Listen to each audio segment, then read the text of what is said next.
The anti-Trump media smells blood in the water. Journalists use the president's trip to Europe to push narratives that Trump is about to set in motion the collapse of the international world order. The worst offender was NBC, but Secretary of Defense James Mattis just shut down their fake news with just 4 words. During President Trump's summit with other NATO leaders in Brussels, the president chided European allies for failing to meet the goal of spending 2% of their gross domestic product on national defense. Just 5 of the 29 NATO members reached that benchmark, President Trump declared. Many countries are not paying what they should. And, frankly, many countries owe us a tremendous amount of money for many years back, where they're delinquent, as far as I'm concerned, because the United States has had to pay for them. Immediately after the summit, deep state sources began leaking to NBC that the Pentagon had to race into full-scale damage control mode to put out the fires Trump supposedly started. NBC exclusively reported,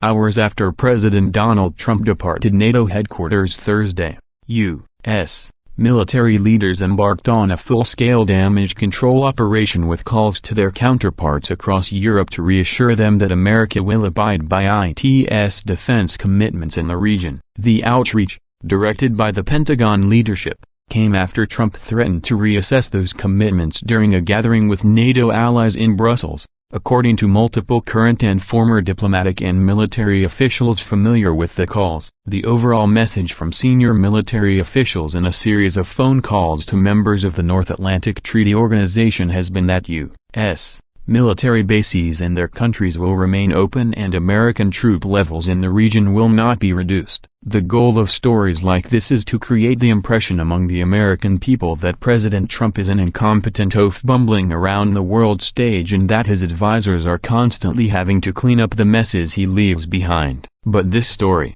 like so many others, is fake news. So Secretary of State James Mattis personally shot down the story in epic fashion. That was fascinating. I love reading fiction, Mattis said of the report, published by NBC. So it was. It was stimulating to read it. I find out while I've been with you with full transparency on the airplane, you watching what's going on, that I've been in damage control. I must tell you, it must have been the most pleasant damage control in the A5 I ever could have imagined with the level of unity, of purpose that we experienced there, he added. So anyway, people are entitled to their own opinion, even if it's not fact-based. Additionally, Trump's NATO summit was a success. Trump's main goal was to push Europe to pick up more of the slack for their own defense. NATO Secretary General Jens Stoltenberg credited Trump for the member nations increasing their defense spending. We all agree that we have to do more, but also we've seen the biggest increase in defense spending